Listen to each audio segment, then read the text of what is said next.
Ce secret-là, qui te permettra, Inch'Allah, et d'être une des grandes causes de l'exaucement de ton invocation, c'est le suivant. Il se trouve dans un hadith rapporté par Al-Bukhari ou Muslim, rapporté par Abdullah ibn Umar radiyallahu anhu wa an abi.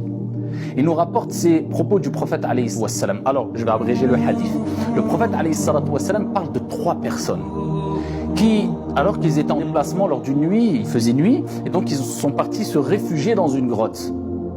Et alors qu'ils se sont réfugiés dans la grotte, personne autour de cette grotte, seuls, ces 3 personnes, imaginez-vous la scène, voilà qu'un énorme rocher tombe devant la grotte et bouche l'entrée de la grotte. Ils se retrouvent bloqués.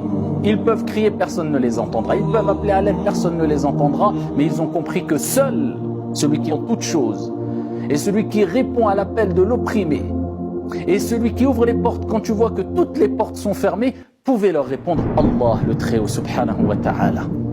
وَإِذَا سَأَلَكَ عِبَادِي عَنِّي فَإِنِّي قَرِيبٌ أُجِيبُ دَعْوَةَ الدَّاعِ إِذَا دَعَانِ. Celui qui a dit dans le Saint-Coran, et lorsque mon serviteur te demande après moi, je suis proche, j'accepte, je réponds à l'invocation de celui qui m'invoque. Ils ont invoqué Allah, mais de quelle manière? Prends ce secret, il est là le secret. Alors le premier a dit, Ya Allah, et il a évoqué une belle action qu'il a fait. Il est là le secret. Alors, qu'est-ce qu'il dit? La première personne dit Allah. Comme tu le sais, un jour, comme j'avais l'habitude de donner du lait à mes parents et d'abreuver mes parents qui étaient très âgés, avant même de penser à abreuver autres personnes de ma famille, mes enfants, mon épouse, d'abord je pense à mes parents. Un jour, cet homme-là est parti mener paître ses animaux. Et quand il revient, et il voulait abreuver ses parents, donner du lait à ses parents très âgés, il les trouve en train de dormir. Qu'est-ce qu'il a fait? Il a pris le récipient avec le lait et il est resté toute la nuit à côté de ses parents en attendant qu'ils se réveillent. Il ne voulait pas les réveiller. Jusqu'à ce que le jour a commencé à apparaître, voilà que ses parents se réveillent, et alors que ses enfants avaient soif, ses enfants voulaient du lait, il a d'abord attendu que ses parents se réveillent en restant auprès de toute la nuit sans les brusquer.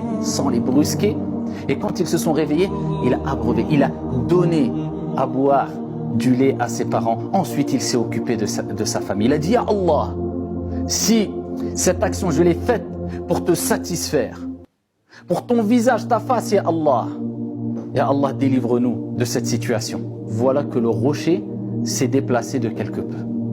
C'est ça le secret, c'est d'invoquer Allah en évoquant des bonnes actions que tu as faites dans ta vie. Je suis dans une situation difficile, Ya Allah, je me souviens, tel jour j'ai fait une bonne action. Si cette action je l'ai faite pour te satisfaire, par la cause de cette action, Ya Allah, je te demande, sauve-moi, secours-moi, aide-moi, ouvre-moi les portes, demande ce que tu veux. Al-Ghani, le riche, c'est Allah subhanahu wa ta'ala.